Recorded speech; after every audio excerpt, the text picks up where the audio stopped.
नमस्ते, नमस्कार, राम राम। एक बार फिर आप सभी का स्वागत है आपके अपने चैनल एग्जाम फ्यूल पे। आज हम आपके सामने भारत के इतिहास के प्रमुख युद्ध लेकर आए हैं जो अक्सर एग्जाम में पूछे जाते हैं। तो चलिए शुरुआत करते हैं ज़्यादा समय ना लेते हुए महत्वपूर्ण युद्धों के साथ। तो फर्स्ट बैटल ऑफ पानीपत यानी कि पानीपत का प्रथम युद्ध, जानते थे इनके इतिहास के बारे में कि 21 अप्रैल 1526 में, ध्यान दीजिएगा डेट की ओर, कि 21 अप्रैल 1526 में पानीपत का प्रथम युद्ध हुआ था। तो अब जानते हैं किसके बीच हुआ था। ये एक तैमूरी शासक ज़हीर उद्दीन मोहम्मद बाबर और इब्राहिम लोदी के बीच हुआ था। ध्यान से सुनिएगा, तैमूरी शासक ज़हीर उद्दीन मोहम्मद बाबर और इब्राहिम लोदी के बीच हुआ था।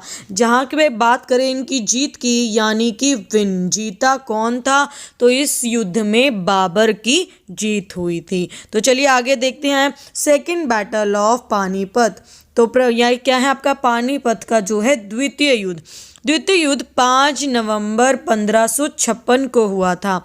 हाँ जी, 5 नवंबर 1556 को पानीपत का द्वितीय युद्ध हुआ, जो किसके बीच हुआ? हेमचंद्र विक्रम द्वितीय और अकबर के बीच हुआ था। ध्यान से सुनिए कि अकबर के जो सेना नायक थे खान जमान और बैरम खान, इनके नेतृत्व में हुआ था। और इसमें क्या हुई थी, आपके अकबर की जीत हुई थी, निर्णायक जीत थी इनकी।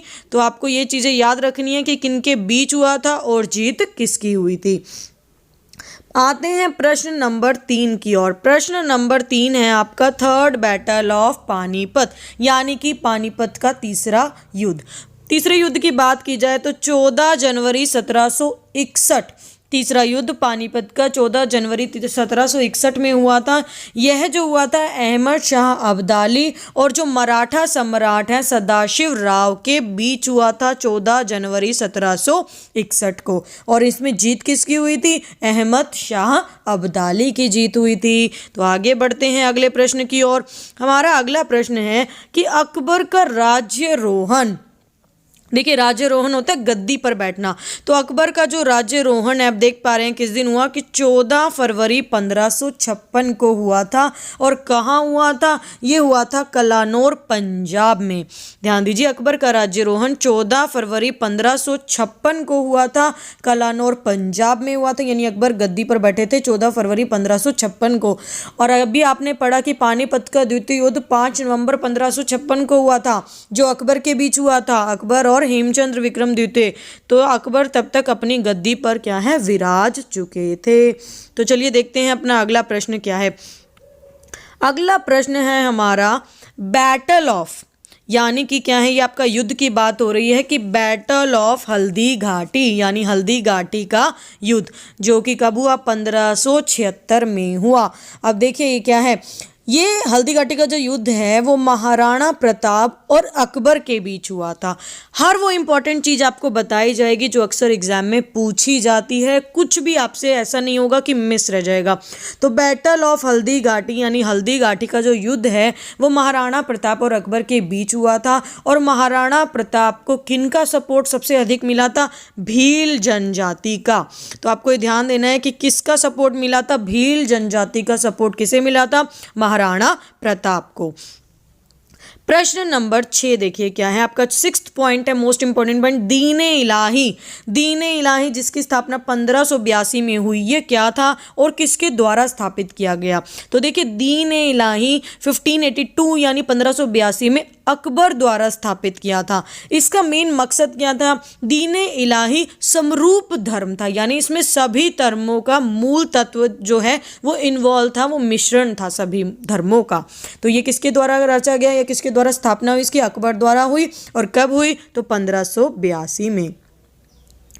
आगे हम जिस युद्ध की बात कर रहे हैं वो है बैटल ऑफ प्लासी, यानी कि प्लासी का युद्ध, जो कि कब हुआ? 23 जून 1757 में। तो चलिए जानते हैं प्लासी युद्ध के बारे में कि प्लासी का जो युद्ध 23 जून 1757 में हुआ वो किन के बीच हुआ था? तो ये हुआ था अंग्रेज और नवाब सिराजुद्दौला के बीच में। तो यहाँ पे इन दोनों की ही सेना क्या है, आमने सामने जो आई थी वो प्लासी के गांव में आई थी, इसलिए इसे बैटल ऑफ प्लासी कहा जाता है अंग्रेज और नवाब सिराजुद्दौला के बीच में। तो इसमें जो जीत हुई थी वो किसकी हुई थी? रॉबर्ट क्लाइव की हुई थी। रॉबर्ट क्लाइव जो कि क्या है, नेतृत्व कर रहे थे उस समय अंग्रेजी सेना का। प्रश्न नंबर 8 है बैटल ऑफ बक्सर, यानी कि बक्सर का युद्ध। जो बक्सर का युद्ध है 22 और 23 अक्टूबर तक 2 दिन चला था। 22-23 अक्टूबर 1764 में कहाँ पर हुआ था? तो ये बक्सर नगर के पास में हुआ था। उस समय क्या है, ईस्ट इंडिया कंपनी के जो हेक्टर मुनरो थे उनके बीच और मुगल और नवाब के बीच हुआ था। तो देखते हैं मुगलों और नवाबों के कौन कौन से राजा थे उस समय। तो 22 और 23 अक्टूबर 1764 में बक्सर नगर के पास ईस्ट इंडिया कंपनी के हेक्टर मुनरो और मुगलों के शाह आलम द्वितीय और नवाबों के सिराजुद्दौला के बीच हुआ था। इसमें क्या है, बंगाल से भी आए थे। तो बंगाल से मीर कासिम, आप याद रखेंगे इनका नाम, बंगाल से मीर कासिम थे जो इस युद्ध में क्या थे, इन्वॉल्व थे ईस्ट इंडिया कंपनी के विरुद्ध। लेकिन बात की जाए जीत की, तो यहाँ पर जीत किसकी हुई थी? अंग्रेजों की हुई थी बैटल ऑफ बक्सर में। तो चलते हैं अपने अगले प्रश्न की ओर। प्रश्न नंबर 9वां आपको क्या बता रहा है पॉइंट?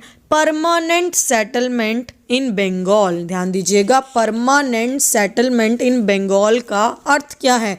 इसका मतलब है कि बंगाल में स्थायी बंदोबस्त। परमानेंट सेटलमेंट यानी स्थायी बंदोबस्त। तो परमानेंट सेटलमेंट जो बंगाल में हुई वो हुई 22 मार्च 1793 को। ध्यान दीजिए, 22 मार्च 1793 को। इस परमानेंट सेटलमेंट एक्चुअल में था क्या? ये एक टैक्स को लेकर था जो कि किसानों और ईस्ट इंडिया कंपनी के बीच में हुआ था।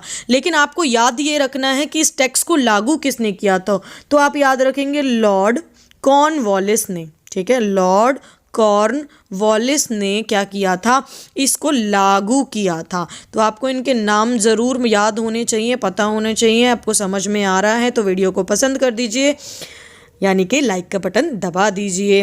अगला पॉइंट है आपका फर्स्ट डिवीज़न ऑफ बंगाल, यानी कि बंगाल में प्रथम विभाजन कब हुआ? तो बंगाल में प्रथम विभाजन 1905 में हुआ था।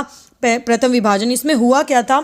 इसकी घोषणा जो हुई थी वो 19 जुलाई को हुई थी। 19 जुलाई 1905 को भारत के उस समय तत्कालीन वायसराय, ध्यान दीजिएगा, भारत के तत्कालीन वायसराय कर्जन के द्वारा की गई थी ये घोषणा। और मुस्लिम क्या करना चाहते थे? देखिए, इसमें मेन पॉइंट जो है वो आपको मिस नहीं करने हैं कि मुस्लिम जो एक बहुसंख्यक प्रांत बनाना चाहते थे, इसलिए बंगाल को 2 हिस्सों में बांट दिया गया। और बात की जाए हमारी हिस्ट्री की, तो इतिहास में से बगभंग से जाना जाता था। तो किस नाम से जाना जाता था? फर्स्ट डिवीजन ऑफ बंगाल को बगभंग के नाम से जाना जाता था। तो चलिए आते हैं अगले प्रश्न की ओर। क्वेश्चन नंबर 11 या पॉइंट नंबर 11 है इंडो पाक वॉर, जो कि किसकी बात हो रही है? 1965 की, यानी कि भारत और पाकिस्तान का युद्ध। भारत पाक युद्ध की बात की जाए तो एक इम्पॉर्टेंट चीज़ इसमें यह है कि ये युद्ध 22 दिन चला। देखिए, महाभारत का युद्ध भी 18 दिन चला था और हमारा भारत और पाकिस्तान का युद्ध 22 दिन चला। तो ये अगस्त में शुरू हुआ था। अगस्त से लेकर 23 सितंबर 1965 को इसका अंत हुआ था। यानी आखिरी तारीख क्या थी? 23 सितंबर थी जब इसका क्या है, अंत हुआ इस युद्ध का। इस युद्ध में बात ये हुई कि जीत किसी की भी नहीं हुई, ना ही भारत की हुई ना ही पाकिस्तान की हुई। लेकिन पाकिस्तान इसे अपनी जीत के रूप में मनाता है और इसी दिन को क्या मान के वो डिफेंस ऑफ पाकिस्तान के रूप में मनाते हैं और जुलूस भी निकालते हैं। उनका मानना है कि उनकी जीत हुई है और भारत का मानना है कि ना ही जीत हुई है और ना ही किसी की हार हुई है। तो चलिए आते हैं अगले प्रश्न की ओर। तशकेंत डिक्लेरेशन, देखिए क्या है ये तशकेंत, या फिर आप इसे ताशकंद समझौता से जानते हैं।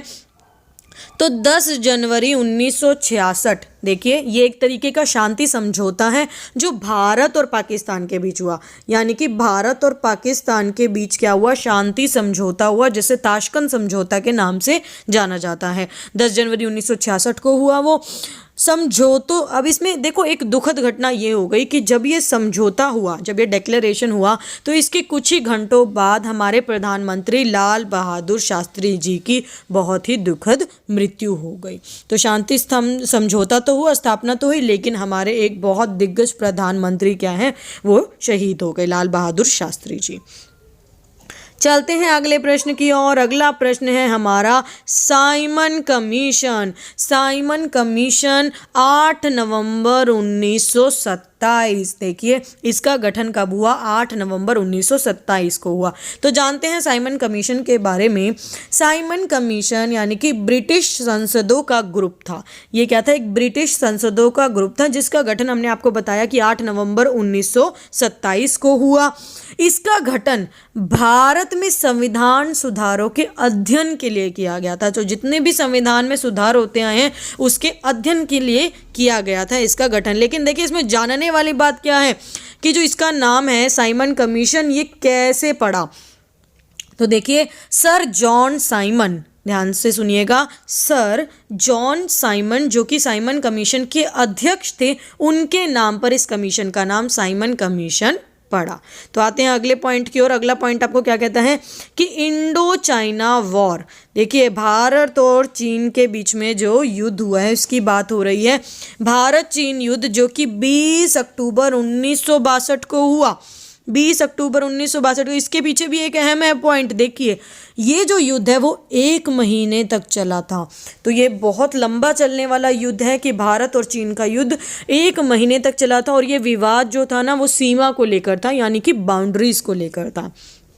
आगे चलते हैं अपने आखिरी पॉइंट की ओर। हमारा आखिरी पॉइंट है मॉर्ले मिंटो रिफॉर्म्स। तो मॉर्ले मिंटो रिफॉर्म जो कि 1909, आप 1909 देख पा रहे हैं, जिसे हम मॉर्ले मिंटो सुधार के नाम से जानते हैं। तो इसके बारे में जानते हैं कुछ पॉइंट कि भारतीय परिषद अधिनियम 1909 भारत के संवैधानिक विकास का एक अगला कदम था। तो भारतीय परिषद अधिनियम में 1909 में यानी भारत के संवैधानिक विकास का ये एक नेक्स्ट कदम था, एक नेक्स्ट स्टेप था।